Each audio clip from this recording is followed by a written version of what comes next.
really don't think you can call anybody in an 80s movie a perv. Why can't you be an 80s perv? I think just like every 80s movie, what like the overwhelming theme or subplot is like someone's just trying to get laid. It's just always trying to get their... It really. That was one of the 80s movie. There's something about it. There's always dudes trying to do that. But why is that always the comic relief too? It's not all. Well, I shouldn't say that. I guess maybe it is. Like in the movies we've been watching, I feel like this is comic relief, needs to get laid, and all the jokes are around that. I feel like a lot of the protagonists are also trying to do that. I think that was just like what 80s humor was like a bunch of dudes trying to have sex. Speaking of which, welcome to Bad Movies and Beer. After last week, our most heavily edited episode ever, when we talked about body of evidence. We had to cut a lot out of that one. That was tough. We tried to be as candid as possible, and you can't be that candid. It's a strange time to be alive and talking about BDSM sex in a movie, I guess. Oh, man. That was an experience. And now we have this movie, which, as you mentioned, has some pervy characters in it. So what is this movie? So this is a movie I remember fondly from childhood, and I'm not sure why. Killer Klowns from Outer Space. Yeah, that is the one we're looking at today. I'm Cooper. I'm Nolan. And we're going to talk about Killer Klowns, and we'll rate it in our usual 2 scale way. 1 to 10 for how bad it is, 1 to 10 for how enjoyable it is. But I don't know what this is. I'm like, is it a horror movie? Is it a comedy? I know it's a challenge. I remembered it as a comedy movie growing up. When I watched it as a child, I thought it was funny, like super, super funny. And I don't want to ruin my feelings about it, but I didn't feel that way watching it again. See, I had never seen it before, which is like shocking when I think about it. And I fully thought it was a horror movie. And I was like, I went into this being, this is going to be a straight up horror movie. And it was more comedy than I expected. Yeah, and the cover makes you feel that way. Like it is a very like gruesome depiction of like a clown's face, and you're like, right. Ooh. But what does not make you feel that way is when I looked at the taglines after the fact, the worst taglines for any movie. The first one is just "It's crazy" is the tagline. The second one is you can't have that as a tagline. The second one is the old like in space, no one can hear you scream. Yeah. Well, the other tagline for this movie is "In space, no one can eat ice cream." And that's actually kind of funny. That's when I was like, oh, this is not a horror movie. So either way, clearly it's going to be a comedy. Yeah. We have clowns from space, and that's why we're drinking today's beer. What are we drinking today? Well, we are drinking the Space Invader IPA from Amsterdam Brewery. Amsterdam, not Toronto, Amsterdam, the country. No. Amsterdam, the brewery name in of Toronto, Ontario. Yeah. There you go. So let's get into this, and we'll talk about them. Yeah. Okay.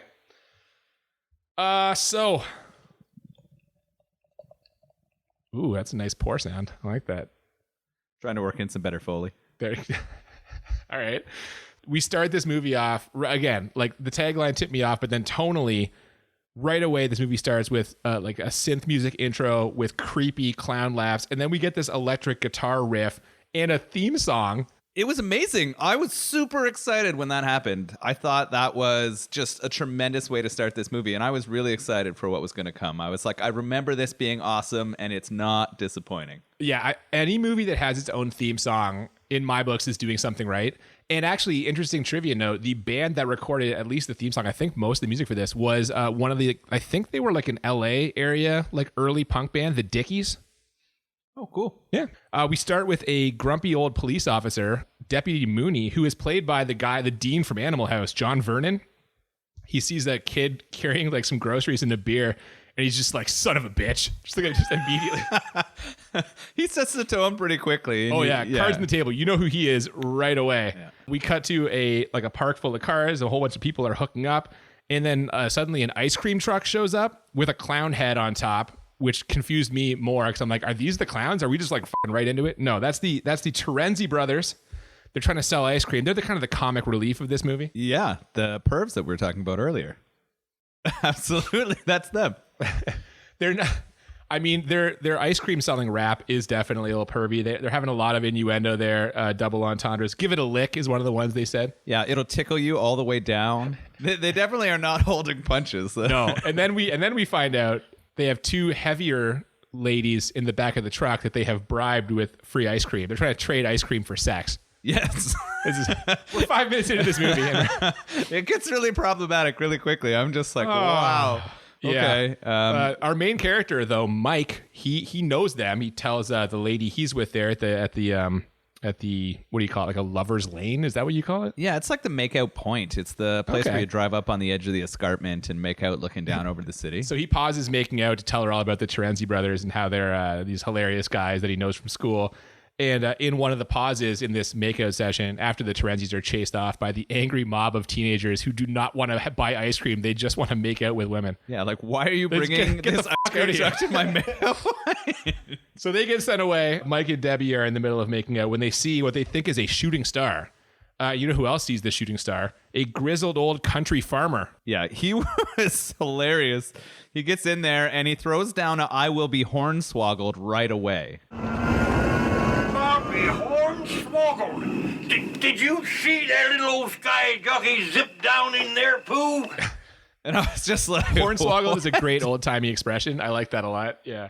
Yeah, is that a comet? Is it a spaceship? Well, I'll be hornswoggled. Either way, he thinks he's going to be rich. And so he takes his dog, Old Pooh, which is also a great little country. Yeah. Old Pooh. They go to investigate, and he finds a circus tent, which he finds this like somewhat odd. Yeah, he says there's something peculiar happening here. Circus tent in the middle of a farm property. Yeah. And then what shows up? While he's looking at it, an alien clown throws a net on his dog.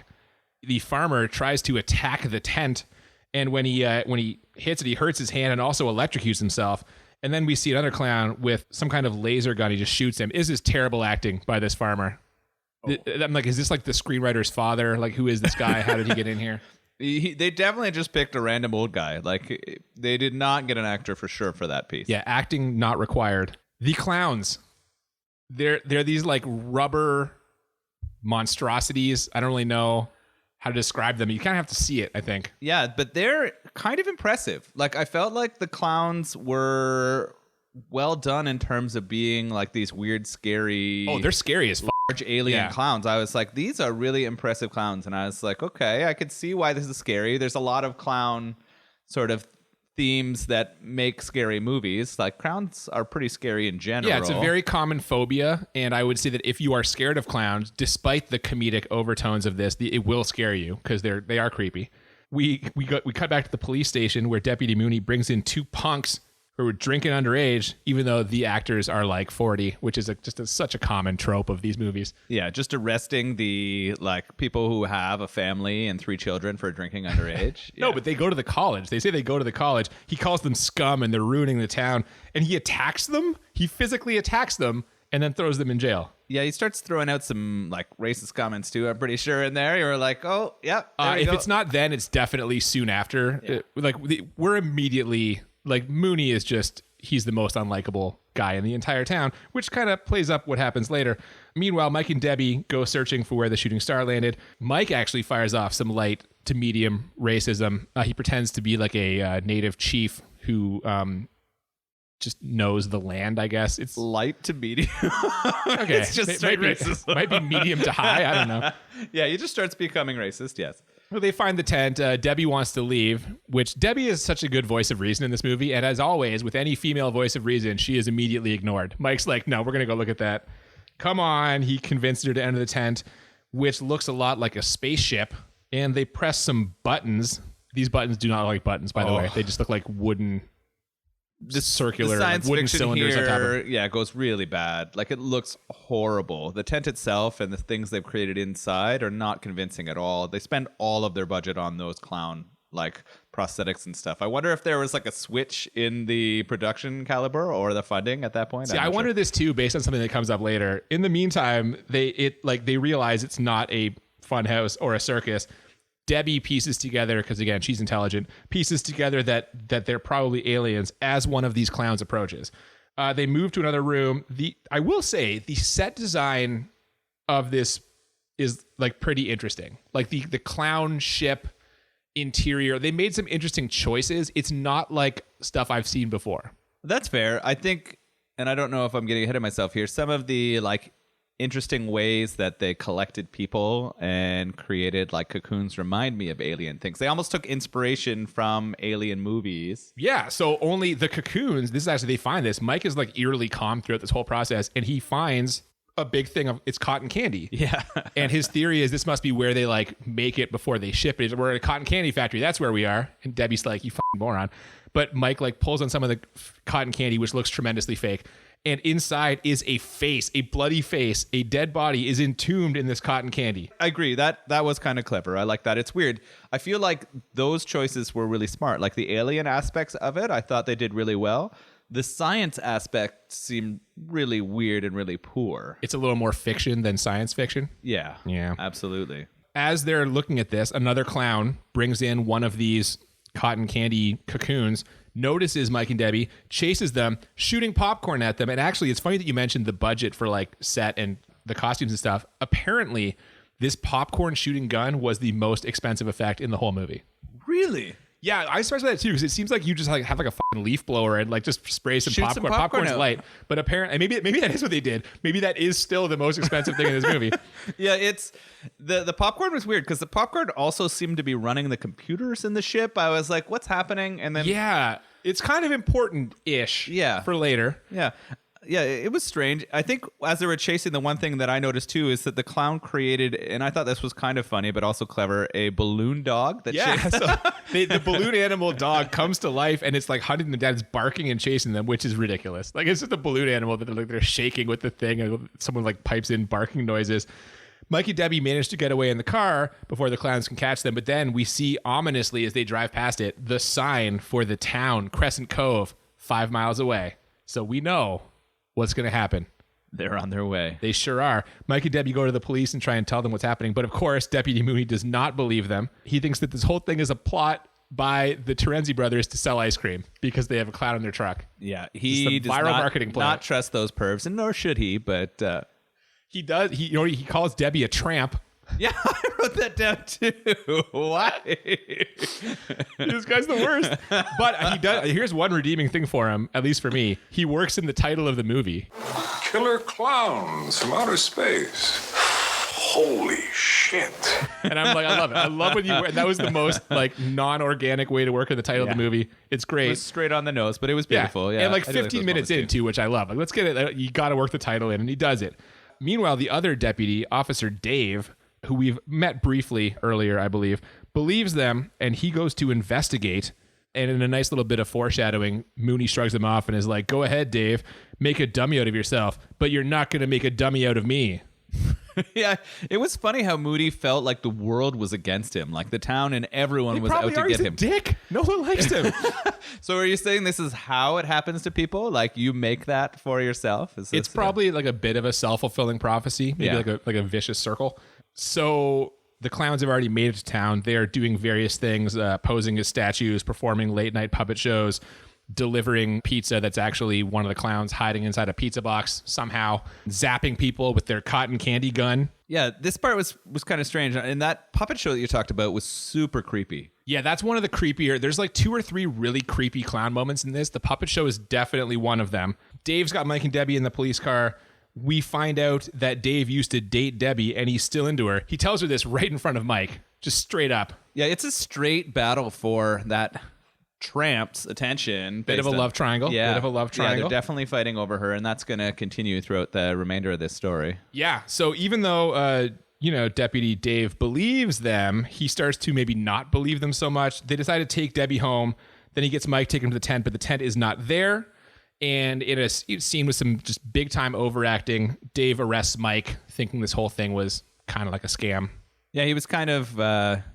he believes Moody now. He's sort of like, oh, maybe people are out to make the cops look silly. Or maybe he's just out. He's just against Mike because Mike is, well, it's probably a little bit of doinking both, his right? ex. Yeah. Yeah. He's going to take that opportunity because he can. Sure. We get a nice clown scene here where a clown riding a bicycle rides it right next to some motorcycle enthusiasts. They're unimpressed with the bike, obviously, because they ride like real bikes, motorcycles. So one of them smashes the clown's bike. The clown puts on some boxing gloves, kind of shuffles around a little bit, and then punches off the guy's head.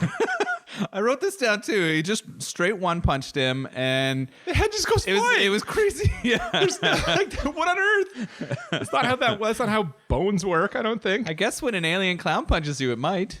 I guess that was kind of ridiculous. This is the other creepy clown moment now. There's a family at Big Top Burger. Everything in the town is circus themed for some reason. And this like little kid sees this clown in the parking lot, and the clown is like very creepily beckoning her outside. And the kid starts to go, and there's some rising tension here. Then like the mom saves her, so the clown does not feast on child. This was the most intense moment, I think, in the movie. Like, it's weird. As something that's trying to balance a horror movie / comedy, they had a couple effective like creepy moments, creepy clowns.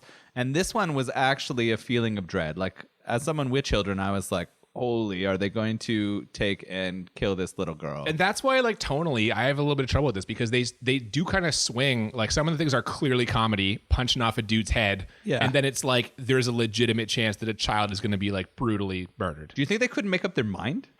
Like, did the direction or the people who created it, they just weren't sure what they wanted? Like, was it supposed to be a comedy? And I have to there were believe it horror was, themes? just based on the presence of the Terenzi brothers. Like, it is a comedy. I yeah. agree. Like, it has to be a comedy, but why choose to put those other moments in? Like, to build, like, different feelings throughout to make the other things feel funnier? I think maybe you're trying to cast a wide net. Let's get the horror audience and the comedy audience. Let's just get as many make that people money. watching this Let's as make possible. that money. Yeah. Yeah. So Deputy Dave takes Mike to the makeout spot, which they call Top of the World, looking for clues or info, and there's no one there. It was bustling just a mere like hour ago, I guess.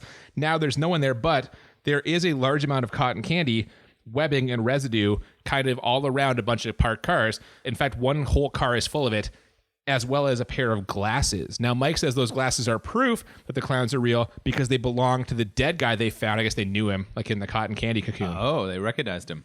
Yeah, so now Deputy Dave has a little bit more to grapple with here. Meanwhile, Deputy Mooney gets a call about the clowns, immediately dismisses it, these damn kids and their pranks.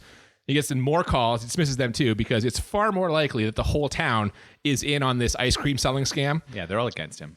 But again, he is unlikable, so maybe that's fair. Then we cut to a car chase scene out of nowhere between a car with a character we don't know inside. Yeah, so this was crazy. Out of nowhere, we're introduced to a character who we don't care about. But the cool part is he's being chased by an invisible motorcycle clown. But is that cool? I was like, is this an unfinished special effect? Did they green screen this? And they're gonna put something there, and they just ran out of budget. Like, what? Why is it like? It felt intentional to me, the invisibility, but the why it was included doesn't. I don't know. They were just trying to. I don't know if this fits in your theory. Trying to stretch this thing out. There was a lot of stuff revealed pretty quickly. Oh yeah, this scene is pure padding. Yeah. I mean, the invisible motorcycle runs the car off the road, and that's just it. That's the end of that scene. We never revisit it. That's just that. I mean, kind of a standalone strange. Probably a special effects thing too. Like whoever was in charge of that really wanted that to be included. Probably like I worked really hard on this shit. You better Maybe. include this Just couldn't say invisible no. fucking motorcycle. Yeah. I'm out of here. Like yeah. We then go to Debbie, who is going to take a shower. I guess she felt dirty after the whole circus tent experience. She gets in the shower and the camera kind of tilts down, and we see that popcorn that was shot at her. It was stuck to her clothes, and now it's on the ground, and now it starts moving. Yeah. Which is strangely ominous. Yeah, it was really weird. As the popcorn in the bathroom started to come to life, I was like, what the f-? Their computer is powered by it. They shoot it out of guns, and now it's alive. My theory at this point, which was disproven later, is I'm like, is the popcorn like, are the clowns full of this popcorn? Is the popcorn like sentient and they're animating like clown bodies? I couldn't really, that's full of theories at It's this a point. reasonable theory, right? Like based on it starting to come to life. It's a reasonable theory. I think that very well could have been a possibility. If we saw one of those clowns popped and popcorn fell all over, I would have believed it. Just the fact that that's a reasonable theory tells you how fucking bizarre this movie is. That we were both like, oh, maybe it's possible. Meanwhile, Dave and Mike are in the car making passive-aggressive comments to each other when they see a clown doing shadow puppets next to people at a bus stop. The clown makes a shadow T-Rex after first making like a boat with like. He's really skilled. He's a good clown. He's a good shadow puppet. Yeah. This is a lot of effects budget went here too, I'm sure. Yeah. The shadow T-Rex eats people and then shrinks down. And then the clown puts them, I guess, into a bag of popcorn. Yeah, it was powerful shadows, right? Like he was controlling that shadow. But again, with the popcorn. Yeah, that's true. The popcorn is all over this. I think at some point, too, isn't someone thrown into a dumpster with popcorn? Oh, I don't remember and that. they consume him. Like, I think that's a Maybe. part of the movie, too, where a guy's thrown into a dumpster and consumed by the popcorn. I remember there was a big bin of the popcorn in the like clown ship. Officer Dave sees this and tries to run the clown down with his car, which that cannot be standard procedure. Like at this point, don't you have to still assume it's a guy in a clown suit and you're just gonna like run him out, you're just gonna mow him down with your police car? I don't know where I'd be at that point if I were Dave, right? Like, I don't know if I would just be like, oh, I've had enough of this. Like, I'm just trying to end these clowns. But he didn't believe before. Is this the first clown he's seen? He's really ping-ponging back and forth Yeah, here he just very can't- quickly. Yeah, I mean, okay, so love you- will do that to you, right? Like, that's... I guess. But like you didn't believe there were clowns. Now he's made the jump to, well, he sees the clown, but he's made the jump to they not only are the clowns, they're alien clowns. That part is true. They must be aliens. I'm going to hit it with my car. Luckily, the clown jumps hundreds of feet in the air and he misses him. Deputy Dave does call Mooney back at the police station. Mooney also ignores him. He shrugs it off. you, Dave, you young said cop. that. Yeah. I know what you guys are trying to do. Break me down, drive me out of the force. Well, it's going to take a hell of a lot more than a lame prank like this to get Curtis Mooney to throw in his badge. So f*** you. Over. Just ignores it. Oh my God, man. Mooney just like he kills me. So is Mooney the comic relief then? Oh, he gets his comeuppance. What a great voice, though. On actor John Yeah, Vernon. oh, yeah. That deep, rich baritone. F you, Dave. Love that. Mike sees his friends, the ice cream guys, Terenzi brothers. Dave lets him out to warn them. Now Mike tries to convince the Terenzis to go home and hide, but they've got ice cream to sell. However, he tricks them into going to Debbie's house by saying that she has 2 roommates with big boobs, and no, I'm not joking. That is how he convinces them to go to Debbie's house. She's got roommates Pervs. with big boobs. I told you, pervs. Yeah, that's a real point for your they are exactly. pervs argument. Even a reasonable person wanting to have sex could not be persuaded to go to a house just because there's 2 women there with breasts. Big breasts. I don't know, man. Yeah. Well, right. okay. Like if someone was like, oh yeah, you should come meet like my girlfriend's roommate. I think a lot of guys would probably be like, okay, sure. Well, yeah, that's fair, I guess. But I don't think that's the way it was sold. I think Mike was saying, we got 2 big-breasted women here. Get over here. Yeah, but the Terenzis are idiots, so they're just going to go for that. Yeah, that's fair. We go back to the police station. Deputy Mooney is enjoying a cigar when a clown shows up. Mooney tries to cuff him, but his hands fall off. The old fake hand trick. Yeah. Got him with that one. Mooney puts him in jail with the teens. And the clown blows a streamer. Yeah, big party streamer. Yeah. It grabs Mooney, pulls him into the bars, and he's out cold, unconscious. When Dave returns to the station, he finds footprints that are literally just stickers on the floor. Yeah, this was weird and hilarious. These giant footprints. Really playing up that clown angle of the huge feet. Not even trying to look real, though. They're just stickers. No. They just slap some stickers down. Yeah. He follows. They're also on the walls. He goes to the jail cell. It's empty. There's no clown. There's no Mooney. There's just 2 cotton candy cocoons, which obviously have those teens from earlier in them. Yeah, the 35-year-olds. Yeah. Dave walks out. He finds the clown who is using Mooney as a ventriloquist dummy. So that foreshadowing paid off. And the clown says through the Mooney dummy, "Don't worry, Dave. We just want to kill you. So no problem. Nothing to worry about." Don't worry, Dave. That was kind of creepy and hilarious at the same time. Ventriloquism is just such a strange thing. So when they brought it in, I was kind of like, oh my God. It's creepy too when the clown pulls his hand out of Mooney because it makes that like bloody squishing noise, which is it's a really gross sound. Yeah. So that was good. I'm like, okay. Yeah, they did a good job there. That's fair. The clown starts walking towards Dave. He's advancing. Dave shoots and shoots and shoots, but eventually he hits the clown's nose, which causes the clown to like spin and explode. This is some, pretty low tier visual effect. He found the weak point, though, That's right? the weakness, the Achilles nose. Yeah, exactly. If you will. I was thinking the cryptonose, but it's okay. Oh my God. Wow. All right. We go back to the ice cream truck with Mike. They're on the way to Debbie's. The Terenzi brothers don't believe there are clowns until they run into literally a whole parade of them and they bail out.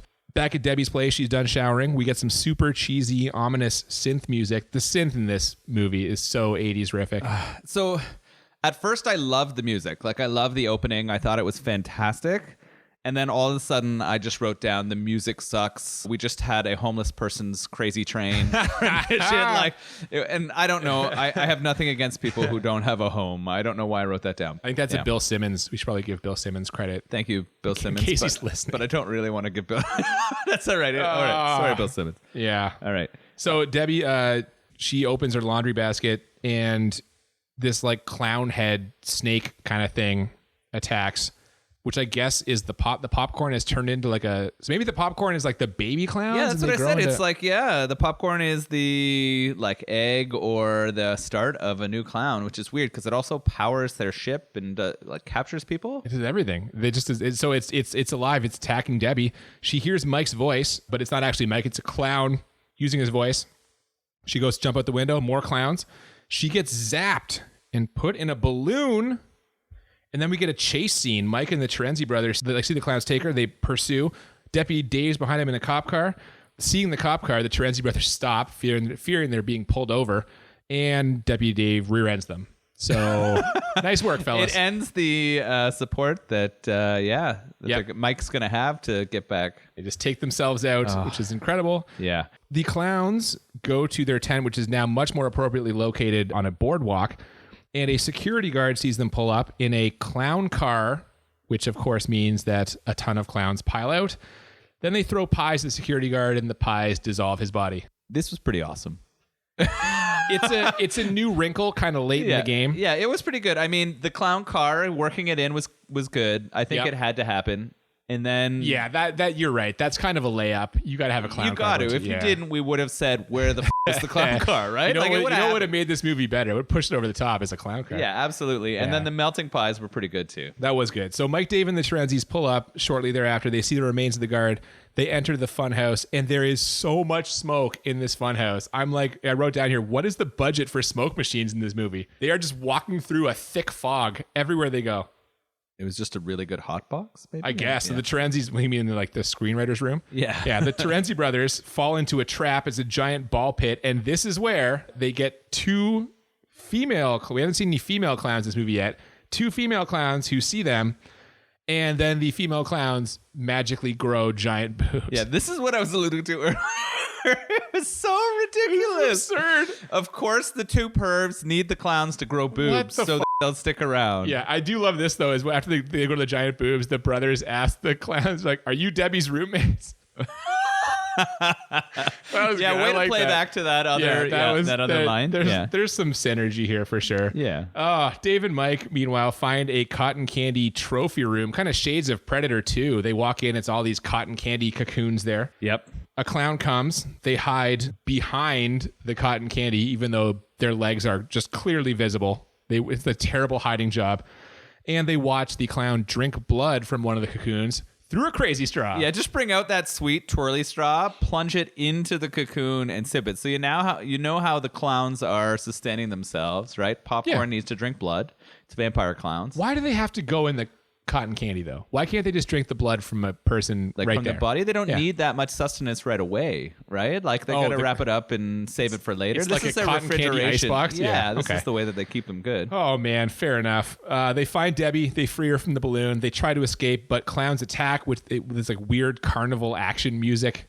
The soundtrack is incredible in this movie. It really is. Things get pretty hectic here. They do. Dave starts blowing up clowns. They're sliding down a pole. They run through like a shifting floor like you'd have in like a fun house. There's a balloon hallway.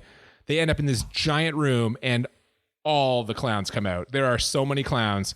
They have to climb up on this like box tower to escape. The clowns are closing in when suddenly the ice cream truck bursts through the wall. It's the Terenzi brothers covered in lipstick because the female clowns... They got what they came for. So what do you think happened with those female clowns who wanted to turn them into... The Terenzi brothers had alien sex with the female clowns. So this is another time where we're debating whether any sex was had or not. Oh, come on. Which, you know what? Now I'm willing to concede. They are pervs because the fact that they... Now you're willing to concede. This is finally... It swayed me because they're not even human. They're giant female alien clowns, but because they grew big boobs, the Terenzis are like, we're having sex with them. Let's do this. Yeah. Do you think they had vaginas? They had something. I don't want to speculate. You don't want to speculate. Okay. It's the Terenzies. They use the microphone and the clown head on their truck to command the other clowns to back off. And for a second, it looks like it's kind of working, but they're actually backing off because the final boss is descending from the ceiling. Apparently, this character is named Jojo the Clownzilla, is how it was referred to, like on set. It starts pounding on the truck, picks it up, throws it. The truck explodes. So R.I.P. Terenzi brothers.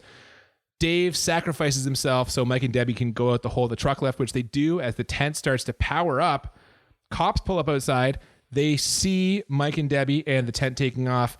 Deputy Dave is in the clutches of the Clownzilla. He takes his badge off, stabs it in the nose. What happens when it gets hit in the nose? He explodes. The cryptonose, of course. Along with the ship. Now, I don't think... So now, R.I.P. Deputy Dave as well. Well, yes, okay. We think. And you're describing this as Godzilla clown. This clown is fucking huge. It's massive. Yeah, like this is a giant clown that comes out and just starts like shitting all over them.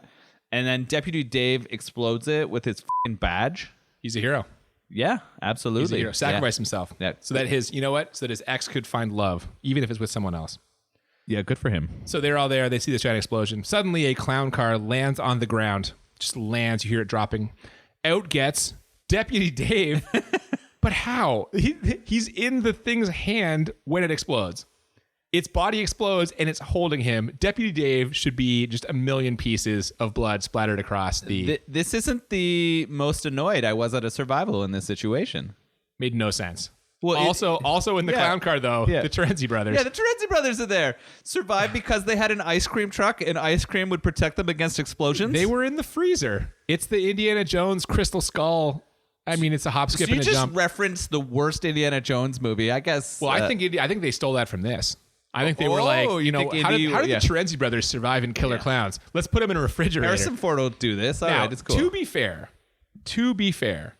earlier in the movie when Mike is talking about the Terenzis, he says, no matter what, those guys always land on their feet. They're like blessed somehow. Some sort of foreshadowing. Some sort of magical aura surrounds those two ice cream pervs, and they got out just fine.